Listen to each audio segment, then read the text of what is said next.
তো দেখেন, আজকে আমরা 3 নম্বর অঙ্ক দিয়ে শুরু করব। এখানে কি বলছে? The Padma press is considering to purchase a জিটেন press costing taka 1,50,000। The estimated annual net income EAT are as follow. তো পদ্মা প্রেস এখানে তারা একটা প্রেস যন্ত্রাংশ ক্রয় করছে, যার মূল্য হচ্ছে 1,50,000 টাকা। The estimated annual net income, তারা প্রত্যাশা করছে বাৎসরিক আর্নিং আফটার ট্যাক্স, অর্থাৎ ট্যাক্স দেওয়ার পরে তারা এই টাকাগুলো ইনকাম করতে পারবে, যেটা নিচে দেওয়া আছে। তাহলে এখানে বছর দেওয়া আছে 10টা, আর এখানে নিট ইনকামের পরিমাণ দেওয়া আছে প্রত্যেকটা বছরে ইন্ডিভিজুয়ালি। প্রথম বছরে 15,000, তারপরে 16, 17, এভাবে করে এখানে দেওয়া আছে। তো এখান থেকে আমাদের কি করতে হবে? তো you are required to calculate PBP, pay back period নির্ণয় করতে হবে, এবং 2 নম্বরে বলছে ARR, average rate on average rate of return. আর 3 নম্বরে বলেছে হচ্ছে আরওআই, রিটার্ন অন ইনভেস্টমেন্ট। তো আমরা জানি ক্যাপিটাল বাজেটিং করতে হলে আমাকে অবশ্যই প্রথমে 3টা ওয়ার্কিং করে নিতে হবে, যার মধ্যে প্রথম ওয়ার্কিং ছিল টোটাল কস্ট নির্ণয় করা। তো আমরা যদি অঙ্কের দিকে লক্ষ্য করি, আমরা জানি যে যে কোনো সম্পত্তি ক্রয়ের মূল্যের সঙ্গে যদি আনুষঙ্গিক কোনো খরচ থাকে, সেটা যোগ করলে টোটাল কস্ট পাওয়া যায়। তো এই অঙ্কে আমরা কি দেখতে পাচ্ছি? একমাত্র পারচেস প্রাইস দেওয়া আছে। এই পারচেস প্রাইস ব্যতীত আমরা এখানে আর কোনো খরচ দেখতে পাচ্ছি না। তার মানে যে টাকা দিয়ে ক্রয় করছি সেটাই কি টোটাল কস্ট? আনুষঙ্গিক খরচ না থাকায় সে টাকাটাই হবে টোটাল কস্ট। তো সেটা ধরে আমরা এখানে টোটাল কস্টটা নির্ণয় করেছি নাম্বার 1 ওয়ার্কিং এ। টোটাল কস্ট সমান 1,00,000 টাকা, 1,50,000 টাকা। তারপরে ওয়ার্কিং টু তে এনসিও নির্ণয় করেছি। এনসিও নির্ণয়ের সূত্র ছিল হচ্ছে total cost plus working capital. তো অঙ্কে কোথাও আমরা ওয়ার্কিং ক্যাপিটাল পাইনি, যার কারণে টোটাল কস্ট যেটা আছে সেটাই হবে এনসিও। যদি অঙ্কে কখনো ওয়ার্কিং ক্যাপিটাল না থাকে, টোটাল কস্ট যেটা থাকবে সেটাই হবে এনসিও। এটা সূত্র, ঠিক আছে? তো এনসিও বের করার সূত্র আমরা জানি কি, working capital plus salvage value, sorry total cost. তো এখানে ওয়ার্কিং ক্যাপিটাল তো অঙ্কে নেই, আছে কি টোটাল কস্ট। তার মানে টোটাল কস্ট যা হবে এনসিও তাই হবে। এরপর working 3, calculation of depreciation. We know depreciation equal to total cost minus salvage value বা লাইফ টাইম। তো এখানে টোটাল কস্ট আমরা পেয়েছি 1,50,000, স্যালভেজ ভ্যালু কোথাও পাইনি, 0। আর লাইফ টাইম হচ্ছে 10 বছর। এটা দিয়ে আমরা ক্যালকুলেট করলাম, করলে পেলাম হচ্ছে 15,000 টাকা। এবার আমরা যেটা নির্ণয় করব সেটা হচ্ছে 3 নম্বর থেকে 4 নম্বর ওয়ার্কিং, সিএফএটি নির্ণয়। তো আমি এর আগের ক্লাসে বলেছিলাম যে আমরা 3টা অংশ থেকে সিএফএটি নির্ণয় করতে পারি। সিএফবিটি থেকে সিএফএটি নির্ণয়, তখন একটা প্রক্রিয়া আমাদের প্রসেস ফলো করতে হবে। সিএফ বিটি পরে আমাদের আসবে হচ্ছে ইবিটি। তো ইবিটি থেকে যদি সিএফএটি নির্ণয় করতে হয় তাহলে আরেকটা প্রসেস ফলো করতে হবে। আর ইএটি থেকে যদি কখনো সিএফএটি নির্ণয় করতে হয় তাহলে অন্য আরেকটা প্রসেস ফলো করতে হবে। যেমন আমাদের এই অঙ্কে কিন্তু দেওয়া আছে কি, ইএটি। তো ইএটি থেকে সিএফএটি কিভাবে নির্ণয় করতে হয় সেটা আমরা দেখব। তো আমি বলেছিলাম যে অঙ্কের প্রথমে যে কলামটা থাকবে সব সময় সেখানে ইয়ার থাকবে। এরপরে দ্বিতীয় কলামে থাকবে অঙ্কের যা দেওয়া আছে তাই। অঙ্কের দেওয়া আছে কি, ইএটি। প্রথম বছরে ইয়ার দিয়েছি, দ্বিতীয় কলামে হচ্ছে ইএটি। এবার তৃতীয় কলামে যেটা দিব সেটা হচ্ছে ডেপ্রিসিয়েশন। এই 3টা জিনিস তো আমরা পারি, তাই না? প্রথম কলামে ইয়ার, দ্বিতীয় কলামে অঙ্কে যা আছে তাই, আর তৃতীয় কলামে ডেপ্রিসিয়েশন। আর আমরা সূত্র কি জানি? আমি একটা সূত্রের টেবিল দেখিয়েছিলাম, সেখানে সবকিছু বিস্তারিত ভাবে লেখা ছিল যে ইএটির সঙ্গে যদি ডেপ্রিসিয়েশন যোগ করি তাহলে পাওয়া যাবে সিএফএটি। এই জন্য ইএটি আছে 2 নম্বর কলামে, আর ডেপ্রিসিয়েশন আছে 3 নম্বর কলামে। এই দুটোকে কি করা হয়েছে? যোগ করা হয়েছে। যোগ করলে আমরা কি পেয়েছি? 4 নম্বর কলাম, অর্থাৎ সিএফএটির ঘর। আর সিসিএফএটি বের করতে হবে কেন? পিবিপি নির্ণয়ের জন্য। তো আমরা এর আগের অঙ্কে বলেছিলাম যে অঙ্কে যদি কখনো সিএফএটির মান অসমান আসে তখন অবশ্যই পিপিপি নির্ণয়ের জন্য সিসিএফএটির ঘর করতে হবে। তাহলে এখানে দেখেন আমরা এই মানগুলো এখানে বসিয়েছি। তো আমি 10টা ইয়ার আছে, 10টা ইয়ার দিয়েছি। আর প্রত্যেকটা ইয়ারে ইন্ডিভিজুয়ালি ইএটি ছিল, প্রত্যেকটা এখানে লিখেছি। এরপর ডেপ্রিসিয়েশন তো সরলরৈখিক পদ্ধতিতে প্রথম বছর যা হবে পরবর্তী সকল বছর একই থাকবে, এজন্য এটা দিয়েছি। এবার সিএফএটি নির্ণয় করব কিভাবে? ইএটির সঙ্গে ডেপ্রিসিয়েশন যোগ করে 15 15 30,000, 16 15 31, 17 15 32, এভাবে করে আমরা সিএফডিটা নির্ণয় করছি। এবার দেখেন সিএপিটি যেহেতু অসমান আসছে, আরো আমাদের রিকোয়ারমেন্টে নির্ণয় করতে বলছে পিভিপি। তো এই পিভিপি নির্ণয়ের ক্ষেত্রে আমরা দেখবো যে সিএপিটির মান অসমান নাকি সমান। যদি সমান হয় সেহেতু আমরা সিসিএপিটির ঘর আনবো না, যদি অসমান হয় সেক্ষেত্রে আমাকে অবশ্যই সিসিএপিটির ঘরটা আনতে হবে। তো এখানে আমরা কি দেখতে পাচ্ছি, সিএপিটির মান অসমান, যার কারণে কিন্তু আমরা এই সিসিএপিটি নামে এই কলমটা এনেছি। তো সিসিএপিটি কিভাবে বের করতে হয়, ক্রমযোজিত হারে সিসিএপিটি বের করতে হবে ক্রমযোজিত হারে।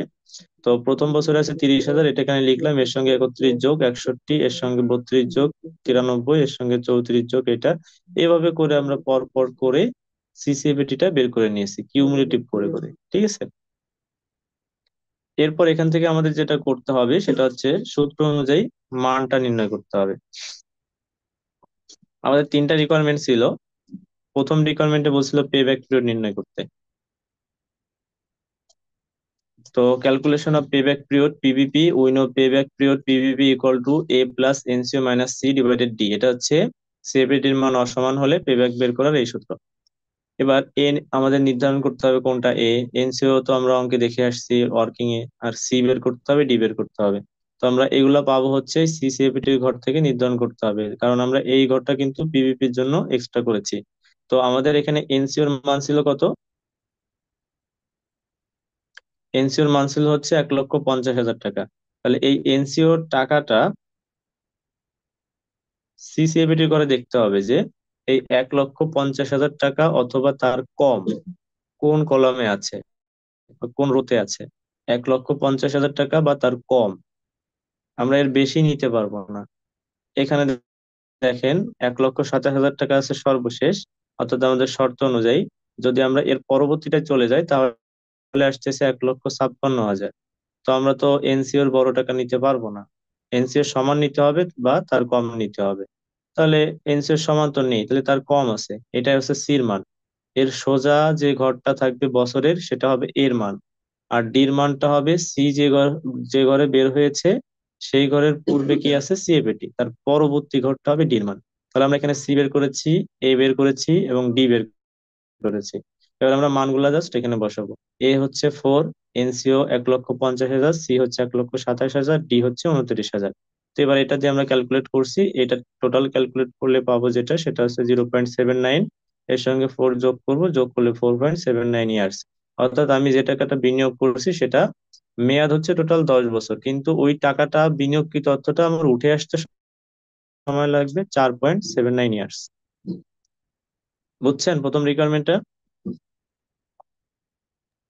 জি ভাইয়া। আচ্ছা, এবার দ্বিতীয় রিকোয়ারমেন্টে আমরা চলে যাব। দ্বিতীয় রিকোয়ারমেন্টে বলছে হচ্ছে calculation of average rate of return ARR। ARR নির্ণয়ের একটা সূত্র আমরা দেখেছিলাম। তো we know ARR equal to average EAT divided average NCO into 100। কোনো কিছুর এভারেজ করতে হলে সেটাকে প্রথমে টোটালে পরিণত করতে হয়, তারপরে বছর সংখ্যা অথবা আইটেম সংখ্যা দ্বারা ভাগ করতে হয়। তো আমরা বের করব কি এভারেজ ইএটি। এভারেজ ইএটি, তো ইএটি নামে আমাদের ওই টেবিলের মধ্যে 4 নম্বর টেবিলে দেখেন ইএটি নামে একটা ঘর ছিল না, এগুলো সব যোগ করলে পাবো হচ্ছে টোটাল ইএটি। আর টোটাল ইএটি কে আমরা বছর সংখ্যা দ্বারা ভাগ করব, তাহলে সব কটা যোগ করলে টোটাল ইএটি পেলে আর 10 দিয়ে ভাগ করলে পাবো এভারেজ ইএটি। দেখেন এখানে সেই কাজটাই করেছি, টোটাল ইএটি ওই ইএটির ঘরে যত টাকা আছে সব যোগ করলে আসবে 1,64,500, এটাকে ভাগ দিয়েছি লাইফ টাইম 10 দ্বারা, ভাগ করলে আসবে 16,450, এটা হচ্ছে এভারেজ ইএটি। আর এভারেজ এনসিও অঙ্কে দেওয়া থাকে না, এটা সূত্র দিয়ে বের করে নিতে হয়। এভারেজ এনসিও বের করার সূত্র হচ্ছে working capital plus সেলভেজ value plus total cost minus সেলভেজ value ভাগ 2। অঙ্কে কোথাও ওয়ার্কিং ক্যাপিটাল নেই, সেলভেজ ভ্যালু নেই, এই জন্য 0 0। টোটাল কস্ট 1,50,000, সেলভেজ ভ্যালু 0 ভাগ 2, এটা করলে আসছে 75,000। তাহলে আমরা এভারেজ ইএটি পেয়েছি, এভারেজ এনসিও পেয়েছি, এই দুইটা মান জাস্ট এখানে বসাবো। এভারেজ ইএটি 16,450, আর এভারেজ এনসিও হচ্ছে 75,000 গুণ 100।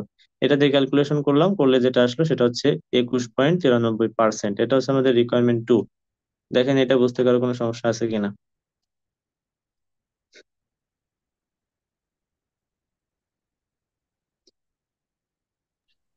না ভাইয়া। সমস্যা আছে কারো? ওকে।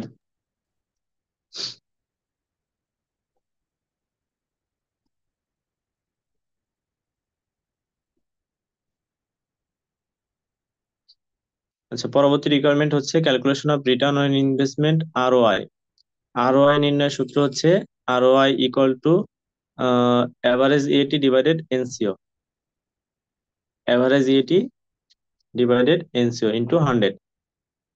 তো আমরা অ্যাভারেজ ইএটি একটু আগে বের করে আসছি, সেটা হচ্ছে ছিল 16,450, আর এনসিও তো 2 নম্বর ওয়ার্কিং এ বের করেছি 1,50,000 গুণ 100, এটা দিলে আমরা পেয়ে যাব 10.97%। এটা হচ্ছে আরওআই।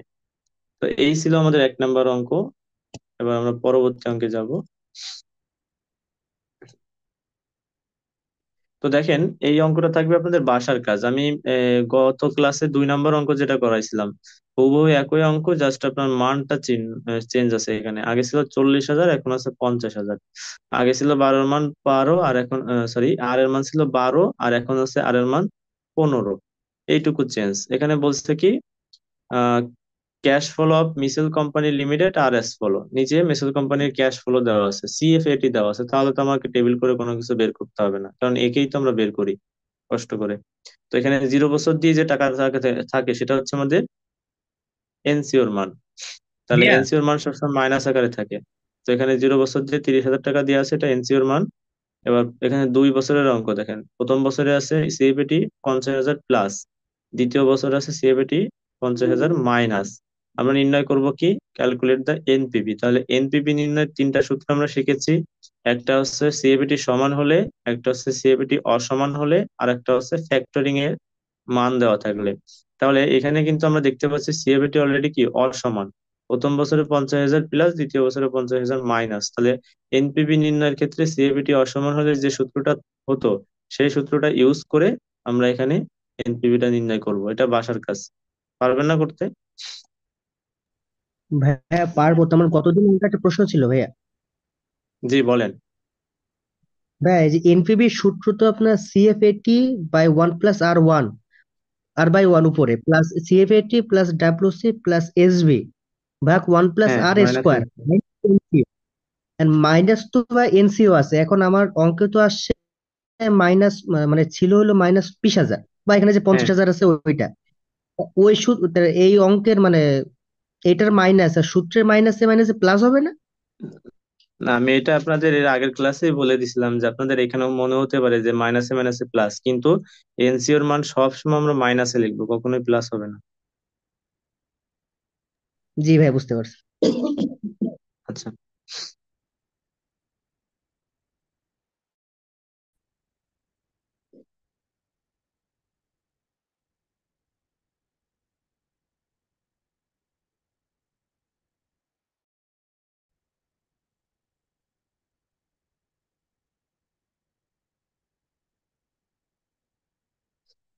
আচ্ছা, পরবর্তী অঙ্কে দেখেন কি বলছে।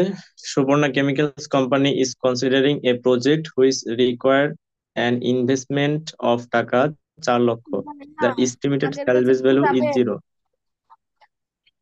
The tax rate 15%, 50%, and cost of capital 12% before tax, CFBT as follow. তাহলে এখানে বলছে যে সুবর্ণা কোম্পানি, সুবর্ণা কেমিক্যাল কোম্পানির কিছু প্রজেক্ট এখানে দেওয়া আছে, সে ওই প্রজেক্টে বিনিয়োগ করবে হচ্ছে টোটাল 4 লক্ষ টাকা। সে এটা প্রত্যাশা করছে যে প্রজেক্ট থেকে কোনো প্রকার ভগ্নাংশের মূল্য সে পাবে না, এই জন্য বলছে salvage value is 0। Tax rate 50%, আর কস্ট অফ ক্যাপিটাল ইজ, অর্থাৎ এটাকে বলা হয় আর এর মান 12%। আর নিচে কি দেওয়া আছে, সিএফবিটি দেওয়া আছে।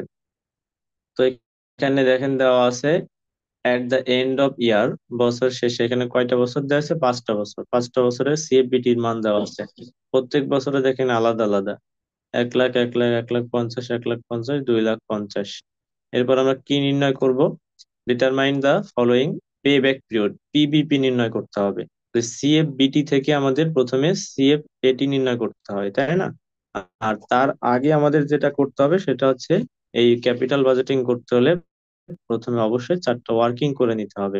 তো আমাদের এখানে আরো কয়েকটা রিকোয়ারমেন্ট আছে, সেটা হচ্ছে 2 number requirement, net present value NPV. 3 নম্বরে বলছে internal rate of return IRR. তো আমরা এখানে 3টা রিকোয়ারমেন্ট করব, যার মধ্যে প্রথমটা আছে পিবিপি। তো আমরা জানি ক্যাপিটাল বাজেটিং করতে হলে প্রথমে চারটা ওয়ার্কিং করতে হবে। প্রথম ওয়ার্কিং হচ্ছে টোটাল কস্ট। তো আমরা ওইখানে একমাত্র বিনিয়োগকৃত অর্থ ব্যতীত আর কোনো খরচ আমরা দেখতে পাইনি, এই জন্য টোটাল কস্ট ওই 4 লক্ষ টাকা। এবার 2 নাম্বার ওয়ার্কিং আছে এনসিও। এনসিও নির্ণয়ের সূত্র ছিল total cost plus working capital. তো অঙ্কে কোথাও আমরা ওয়ার্কিং ক্যাপিটাল পাইনি, তো যেটাই টোটাল কস্ট হবে সেটাই এনসিও হবে যদি অঙ্কে ওয়ার্কিং ক্যাপিটাল না থাকে। 3 নাম্বার ওয়ার্কিং হচ্ছে ডেপ্রিসিয়েশন নির্ণয় করতে হবে। Depreciation equal to total cost minus salvage value বা লাইফ টাইম। তাহলে টোটাল কস্ট পেয়েছি হচ্ছে 4 লক্ষ, স্যালভেজ ভ্যালু 0, লাইফ টাইম হচ্ছে 5। এটা দিয়ে আমরা ক্যালকুলেট করলাম, করলে যেটা পেলাম সেটা হচ্ছে 80,000 টাকা। এরপর আমরা 3 নাম্বার থেকে 4 নাম্বার ওয়ার্কিং এ চলে যাব। 4 নাম্বার ওয়ার্কিং হচ্ছে আমাদের সেই কাঙ্ক্ষিত সিএফএটি নির্ণয়।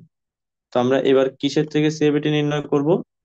সিএফবিটি থেকে। আমাদের লং প্রসেসটা মেনটেন করতে হবে। আমরা জানি সিএফবিটি থেকে যদি কখনো সিএফএটি নির্ণয় করতে হয় তাহলে অবশ্যই 7 কলাম বিশিষ্ট একটা ছক করতে হবে। আর এইগুলো আমরা পরে দেখবো, এখানে যা যা করেছি এক্সট্রা, এই সিএফএটি থেকে শুরু করে এই যে এগুলা, এগুলো আমরা পরবর্তীতে দেখবো, কিন্তু প্রথম কাজ হচ্ছে আমাদের এই সিএফএটি নির্ণয় করা। তাহলে এই সিএফবিটি থেকে সিএফবিটি নির্ণয় করতে হলে 7 কলাম বিশিষ্ট একটা ছক আমাদের করতে হয়।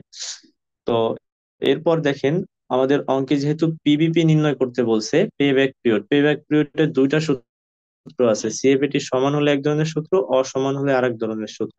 তো এইখানে অঙ্কে যেহেতু সিএফবিটির মান অসমান দেওয়া আছে, সেহেতু আমাদের সিএফবিটির মানও কি অসমানই বের হবে, তাই না? তো সিএফবিটির মান অসমান বের হলে পিবিপি নির্ণয়ের ক্ষেত্রে সিসিএফবিটির প্রয়োজন হবে, এই জন্য সিসিএফবিটি নামে একটা ঘর বৃদ্ধি করা হয়েছে। আর এরপর দেখেন, আমাদের অঙ্কে নিট প্রেজেন্ট ভ্যালু নির্ণয় করতে বলছিল। অঙ্কে আমাদের দ্বিতীয় রিকোয়ারমেন্টে নিট প্রেজেন্ট ভ্যালু নির্ণয় করতে বলছিল।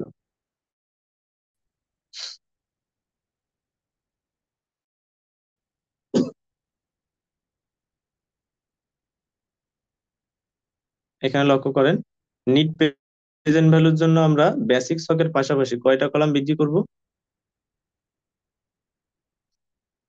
আরো দুইটা। আরো দুইটা। আর ইন্টারনাল রেট অফ রিটার্নের জন্য বেসিক স্টকের আরো দুইটা। পাশাপাশি আরো 4টা। পরবর্তীতে আমরা কমন গুলা কমাই দিব, কিন্তু নিয়ম যেটা সেটা। তো পে ব্যাক পিরিয়ড, যেহেতু সিএফবিটির মান অসমান সেহেতু সিএফবিটির মানও অসমান আসবে। আর পে ব্যাক পিরিয়ডের অসমানের সূত্র ইউজ করতে হবে। আর পে ব্যাক পিরিয়ডের অসমানের সূত্র এখানে এ সি ডি এগুলা বের করতে হলে অবশ্যই সিসিএবিটি করতে হবে, এই জন্য এখানে একটা কলাম বেশি হবে সিসিএবিটি নামে। এনপিভির জন্য দুইটা বেশি, আর আইআরআর এর জন্য 4টা বেশি, যার দুইটা কমান থাকবে হচ্ছে এনপিভির জন্য। এই জন্য এখানে দুইটা, এখানে দুইটা, 4টা, আর এই একটা 5টা। তো বেসিক কলামের পাশাপাশি আমাদের 5টা কলাম কি আরো বেশি করতে হবে। বুঝাইতে পারছি আমি? তো এখানে দেখেন, বলছিলাম যে প্রথম কলামে সবসময় অঙ্কে ইয়ার দেওয়া থাকবে। তো এখানে আমরা ইয়ার দিয়েছি। তারপরে অঙ্কে যা দেওয়া আছে তাই, অঙ্কে কি দেওয়া আছে? সিএফবিটি। এরপর তৃতীয় কলামে ডেপ্রিসিয়েশন। এরপর দেখেন, আমরা জানি সিএফবিটি থেকে যদি ডেপ্রিসিয়েশন বাদ দেওয়া হয় তাহলে পাওয়া যায় ইবিটি। তো এখানে 2 নাম্বার কলামে আছে সিএফবিটি, আর ডেপ্রিসিয়েশন আছে 3 নাম্বার কলামে। এই জন্য 2 থেকে 3 বাদ দিয়েছি, 2 থেকে 3 বাদ দিয়েছি, দিলে পাওয়া গেছে কোনটা? 4 নাম্বার, অর্থাৎ ইবিটি। এবার ট্যাক্স, ট্যাক্স কাটতে হয় কার উপর? ইবিটির উপরে। তাহলে ইবিটি 4 নাম্বার কলামে আছে আর ট্যাক্স রেট আছে 50%, এই জন্য 4 নাম্বার কলাম গুণ ট্যাক্স রেট 50%। এটা দিলে আমরা যেটা পাবো সেটা আছে 5 নাম্বার কলাম, ট্যাক্স। এরপর ইএটি নির্ণয় করতে হয় কিভাবে? ইবিটি থেকে ট্যাক্স বাদ দিয়ে। ইবিটি আছে 4 নাম্বার কলামে, ট্যাক্স আছে 5 নাম্বার কলামে, তাহলে 4 থেকে 5 বাদ দিলে পাবো 6 নাম্বার কলাম, অর্থাৎ ইএটি, ইএটির টাকা। সিএবিটি পাবো কিভাবে? ইএটির সঙ্গে, অর্থাৎ 6 নাম্বার কলামের সঙ্গে পুনরায় আমাদের ডেপ্রিসিয়েশনটা যোগ করতে হবে। তাহলে এখানে 6 নাম্বার কলামে আছে ইএটি, 3 নাম্বার কলামে আছে ডেপ্রিসিয়েশন। এই জন্য 6 + 3 দিলে যেটা পাবো সেটা হচ্ছে 7 নাম্বার কলাম, সিএফএটি। এবার আমাদের অঙ্কে প্রয়োজন হবে সিসিএফএটি। সিসিএফএটি আমরা কিভাবে পাবো? সিএফএটির ঘরকে কিউমুলেটিভ করে, ক্রমযোজিত করে। এটা এখানে লিখলাম, এটার সঙ্গে 90,000 যোগ এখানে লিখলাম, এটার সাথে এটা যোগ এখানে লিখলাম, এটার সাথে এটা যোগ এখানে লিখলাম। এভাবে করে আমরা এখানে কি করেছি? সিসিএবিটিটা নির্ণয় করেছি। আর একটা কথা হচ্ছে সেটা কি, যে অঙ্কে যদি কখনো এনপিভি নির্ণয় করতে বলে তখন শেষের বছরের সঙ্গে এসে আমাদের ওয়ার্কিং ক্যাপিটাল আর স্যালভেজ ভ্যালুটাকে সিএফএটির ঘরে যোগ করতে হয়। তাহলে আমাদের অঙ্কের মেয়াদ হচ্ছে কত বছর? 5 বছর। তাহলে 5 নম্বর বছরের শেষে এসে আমরা কি যোগ করছি? এই 5 নম্বর বছরে যে টাকাটা সিএফএটির ঘরে আছে তার সঙ্গে ওয়ার্কিং ক্যাপিটাল এবং স্যালভেজ ভ্যালু যোগ করেছি। তো অঙ্কে কোথাও আমরা ওয়ার্কিং ক্যাপিটালও পাইনি, স্যালভেজ ভ্যালুও পাইনি, এই জন্য 0 0। এই কাজটা আমরা কখন করব? যখন অঙ্কে আমাদের এনপিভি ডিপিপিভি বের করতে বলবে তখন। এরপর আমরা পিভি ফ্যাক্টর নিব। পিভি ফ্যাক্টর প্রথমে অঙ্কে দেওয়া আছে কস্ট অফ ক্যাপিটাল 12%। প্রথমে প্রশ্নেরটা নিতে হবে, তারপরে আমরা যেহেতু আইআরআর নির্ণয় করতেছি সেহেতু আমাদের একটা প্লাস মান প্রয়োজন হবে, একটা মাইনাস মান প্রয়োজন হবে। তো ওর উপর ডিপেন্ড করে আমরা পরবর্তীতে এই পার্সেন্টেজটা বাড়াবো কখনো কখনো কমাবো। তো এখানে একটা দেখেন যে আমরা প্রশ্নে যে কস্ট অফ ক্যাপিটাল অর্থাৎ আর এর মানটা পেয়েছিলাম সেটাতে ফ্যাক্টরিং করেছি এখানে। তো ফ্যাক্টরিং করার সূত্র হচ্ছে one divided one plus R power N. তো এখানে আমরা মানগুলা বসাবো, ক্যালকুলেটরে প্রথমে অন দিব, divided one bracket one plus R এর মান হচ্ছে 12% অর্থাৎ 0.12। পাওয়ার হচ্ছে অন, এটা পাওয়ার অন দিলে আমরা এই অংশটা পাবো। সবার কাছে ক্যালকুলেটর আছে না? ক্যালকুলেটরটা হাতে নিয়ে একটু এটা শিখে নেন, নাহলে পরবর্তীতে মনে থাকবে না।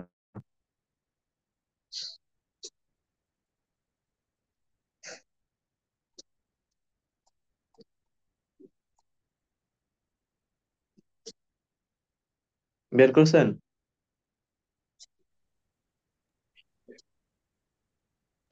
হ্যাঁ ভাইয়া। আচ্ছা, তাহলে প্রথমে এই সূত্রের মানটা আমরা বসাবো। তাহলে অন ডিভাইডেড অন ভাগ দেন,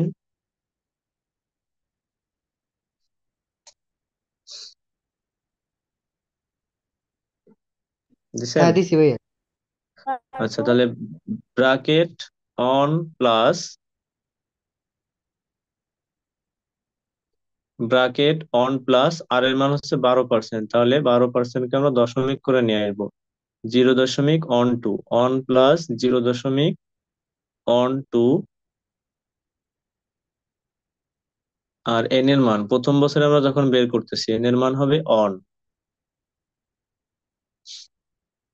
পাওয়ার, এন এর মান দিবেন অন।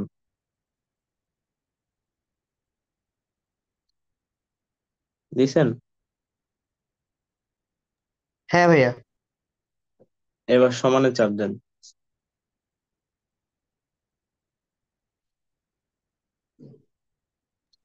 জি ভাইয়া দিছি। দি- দিলে কি এটা আসছে 0.8928 সামথিং? হ্যাঁ হ্যাঁ এটা আসছে। আচ্ছা, এখান থেকে আমরা চারটা নিয়েছি, ঠিক আছে। এবার ওটা কাটবেন না। এবার যেটা অ্যান্সার আসছে না ওই অ্যান্সারকে ভাগ দেন, ভাগ চিহ্ন চাপ দেন। হ্যাঁ ভাইয়া। দেওয়ার পরে জাস্ট এই ব্র্যাকেটের মধ্যে অংশটুকু উঠাবেন। Bracket one plus 0.12 bracket close.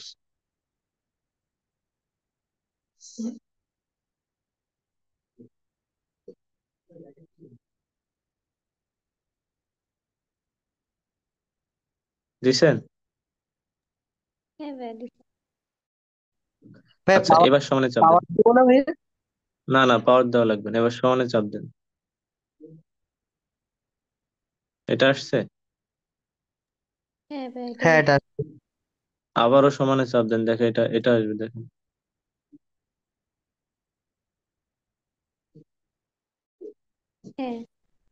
আবার চাপ দেন, দেখেন এটা আসবে।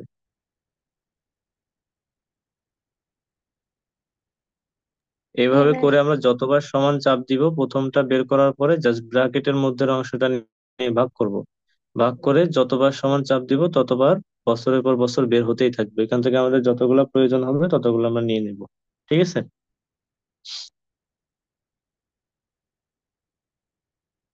ঠিক আছে ভাইয়া। আচ্ছা, এইবার আমরা যেটা করব সেটা হচ্ছে পিভি অফ সিএফএটি। সিএফএটির পিভি, তাহলে সিএফএটি আছে 7 নম্বর কলামে আর পিভি ফ্যাক্টর আছে 9 নম্বর কলামে, তাহলে 10 নম্বর কলাম পাবো 7 গুণ 9 করলে। তাহলে 7 নম্বর কলামে দেখেন আমাদের প্রথমে সিএফএটির পরিমাণ দেওয়া আছে হচ্ছে 90,000, এর সঙ্গে আমরা এই ফ্যাক্টরটা গুণ করব। গুণ করলে পাবো এটা। তারপরে দ্বিতীয় সিএফএটি দেওয়া আছে 90,000, এর সঙ্গে ফ্যাক্টরটা গুণ করব, করলে পাবো এটা। আর তৃতীয় সিএফএটি যেটা দেওয়া আছে এর সঙ্গে এই ফ্যাক্টরটা গুণ করব, গুণ করলে পাবো এটা।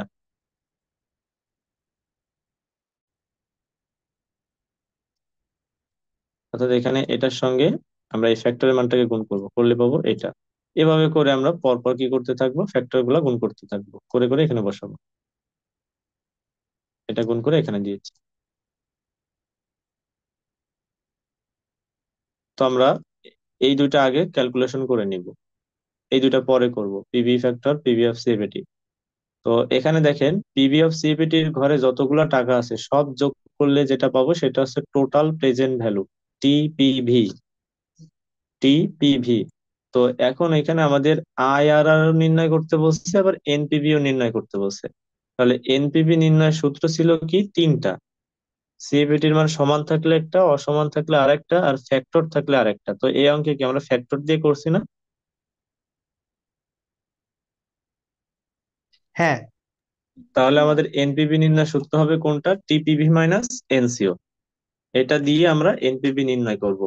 তাহলে এটা দিয়ে যখন আমরা এনপিভি নির্ণয় করব, তখন আমাদের একটু খেয়াল রাখতে হবে যে আমরা এই এনপিভির পাশাপাশি আইআরআর ও নির্ণয় করব। তো আইআরআর এ দুইটা এনপিভির প্রয়োজন হয়, একটা নেগেটিভ এনপিভি আর একটা হচ্ছে পজিটিভ এনপিভি। এখন প্রশ্নে যে ফ্যাক্টরের মান দেওয়া আছে এটা দিয়ে করে যদি প্রথমে আমাদের এনপিভিটা পজিটিভ আছে, তাহলে পরবর্তী এনপিভি আমাদের কি করতে হবে, নেগেটিভ, তাই তো? জি। আবার যদি আমাদের প্রশ্নে যে ফ্যাক্টরের মান দেওয়া আছে এটা দিয়ে যে এনপিভি বের করব সেটা যদি আমাদের নেগেটিভ আসে, তাহলে পরবর্তীটা কি, পজিটিভ করতে হবে, আর পজিটিভ আসলে নেগেটিভ করতে হবে। এই হচ্ছে কাজ। তাহলে আমাদের প্রশ্নে যেটা দেওয়া আছে সেটা দিয়ে আগে আমরা এনপিভি নির্ণয় করব। তাহলে যেহেতু ফ্যাক্টর আছে সেহেতু আমাদের এনপিভি নির্ণয়ের সূত্র হবে কি, টিপিভি মাইনাস এনসিও। টিপিভি পাবো কোথায়, এই পিভি অফ সিএপিটির ঘরে যত টাকা আছে সব যোগ করতে হবে, যোগ করলে পাবো টিপিভি, টোটাল প্রেজেন্ট ভ্যালু। সেখান থেকে এনসিও বাদ দিব, এনসিও তো আমরা 2 নম্বর ওয়ার্কিং করে আসছি। তো দেখেন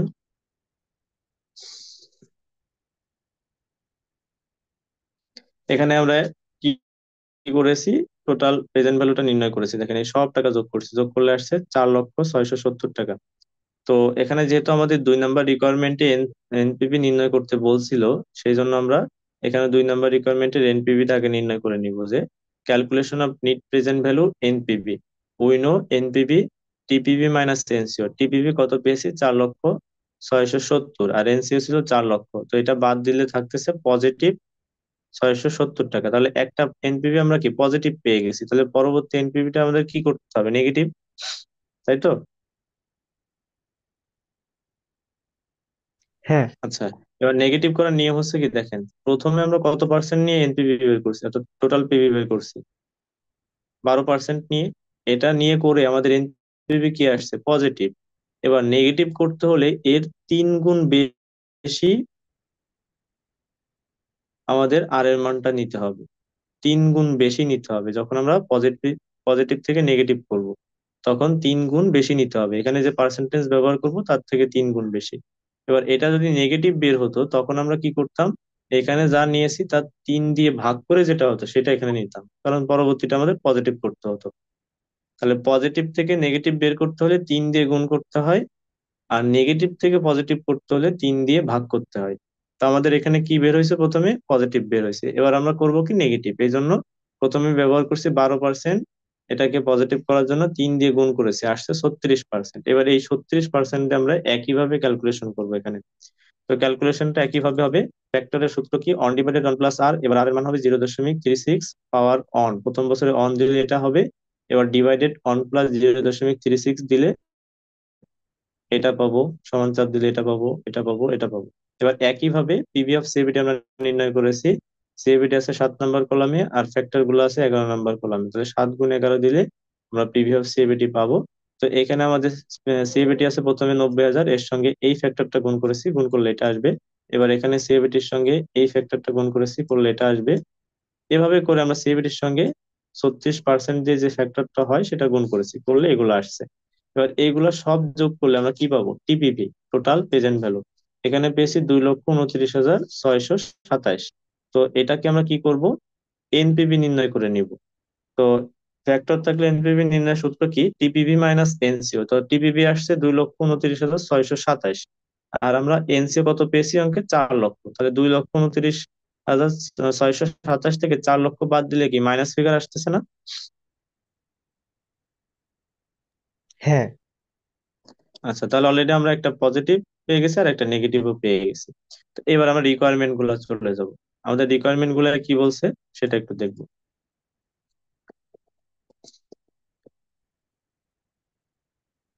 প্রথম রিকোয়ারমেন্ট ছিল পে ব্যাক পিরিয়ড নির্ণয় করা, তো পে ব্যাক পিরিয়ড আমরা নির্ণয় করেছি। তো এখানে যেহেতু সিএপিটি এর মান অসমান আছে সেহেতু অসমানের সূত্র ইউজ করেছি। অসমানের সূত্র কি? A plus NCO minus C divided D. তাহলে এই এ, তারপরে সি, তারপরে ডি কোথায় পেয়েছি? সিএফএটি করে চলে আসতে হবে। আমাদের এনসিও মান হচ্ছে 4 লক্ষ, তাহলে 4 লক্ষ সমান অথবা তার কম যে ঘরে টাকাটা আছে সে ঘরটা হবে সির মান। তো এখানে দেখেন এই ঘরটা নিলে 4,10,000, এটা নিলে 2,95,000, এই জন্য এটা সি হবে, এটা হবে না, কারণ এটা বেশি হয়ে যাচ্ছে এনসিও থেকে। এর সোজা যে ঘরটা থাকবে বছরের ঘরে, এটা হবে এর মান, আর ডির মানটা হবে সি যে ঘরে বের হয়েছে তার পূর্বে দেখবেন সিএফএটির ঘর আছে, তার পরবর্তী ঘরটা হবে ডির মান। তাহলে এখান থেকে আমরা এ সি ডি জাস্ট নিয়ে নিলাম, এবার মানগুলো বসাবো। এ হচ্ছে 3, এনসিও 4 লক্ষ, সি এর মান 2,95,000, ডি এর মান 1,15,000। এবার এইগুলো ক্যালকুলেশন করেছি, করলে আসবে 0.91। এটার সঙ্গে আমরা 3 যোগ করেছি, যোগ করলে 3.91 ইয়ার্স। তাহলে আমাদের বিনিয়োগকৃত তথ্যটা 3 বছর এর মধ্যে উঠে আসবে। এবার দ্বিতীয় রিকোয়ারমেন্ট ছিল এনপিভি নির্ণয় করা। তাহলে এনপিভি ফ্যাক্টর থাকলে কিভাবে নির্ণয় করব? TPV minus NCO. রিকোয়ারমেন্টে যে এনপিভি নির্ণয় করতে বলবে এটা সব সময় রিকোয়ারমেন্টের ফ্যাক্টরের মান নিয়ে করতে হবে। আমাদের রিকোয়ারমেন্টের ফ্যাক্টরের মান ছিল কত? 12%। তাহলে এই 12% নিয়ে আমাদের টিপিভি আসছিল কত? 4,06,70। কখনো এইগুলা নেওয়া যাবে না, এগুলো তো আমরা নেগেটিভ পজিটিভ করার জন্য নিয়েছি। সবসময় রিকোয়ারমেন্টের ফ্যাক্টরের মান দিয়ে করতে হবে। তো এখানে দেখেন আমরা সেই একই মানটা নিয়েছি, 4,06,70 মাইনাস এনসিও ছিল 4 লক্ষ, এটা দিলে আসছে পজিটিভ 6,670। এবার আমরা পরবর্তী রিকোয়ারমেন্ট বলছিল হচ্ছে আইআরআর নির্ণয় করতে, তো এবার আইআরআরটা নির্ণয় করব। তো আইআরআর নির্ণয় সূত্র ছিল হচ্ছে L plus NPV L divided NPV L minus NPV H into H minus L. L হচ্ছে লোয়েস্ট পার্সেন্টেজ। তো আমরা এখানে দুইটা পার্সেন্টেজ ব্যবহার করছি, একটা 12%, একটা 36%। এর মধ্যে লোয়েস্ট পার্সেন্টেজ হচ্ছে 12%, এই জন্য 0.12 এখানে দিয়েছি। আর লোয়েস্ট পার্সেন্টেজ ব্যবহার করে এনপিভি যে মানটা বের করছিলাম সেটা আসছিল 670। এখানে সেই একই মান 670 সূত্রের মাইনাস, আর আমাদের এনপিভি হাইস্ট পার্সেন্টেজ দিয়ে আমরা যে এনপিভিটা ওয়ার্কিং করে এখানে দেখাইছি দেখেন, এটা আমাদের বের করতে বলে না, এই জন্য আমরা ওয়ার্কিং করে বের করে দেখাইছি। কারণ আমাদের এই আইআরআর নির্ণয় করতে হলে দুইটা এনপিভির প্রয়োজন হবে, একটা পজিটিভ আর একটা নেগেটিভ। তো পজিটিভটা আমরা রিকোয়ারমেন্টে পেয়ে গেছি, বা নেগেটিভটা ক্যালকুলেশন করে দেখাবো।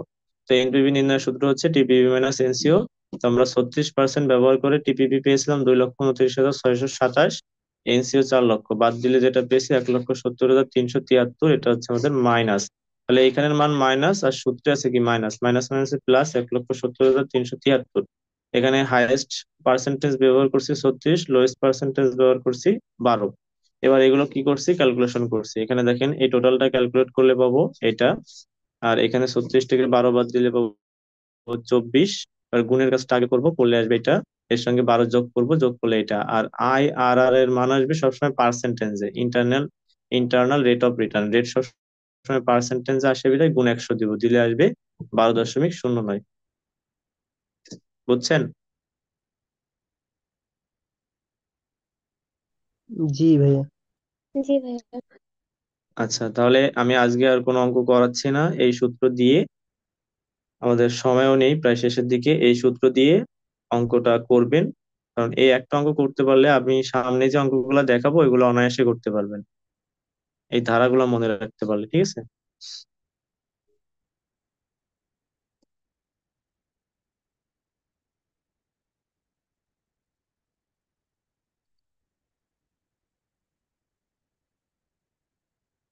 তো এরপরে আমাদের অনেক অঙ্ক আছে, সেটা আমি আর আজকে ক্লাসে দেখাচ্ছি না। ঠিক আছে?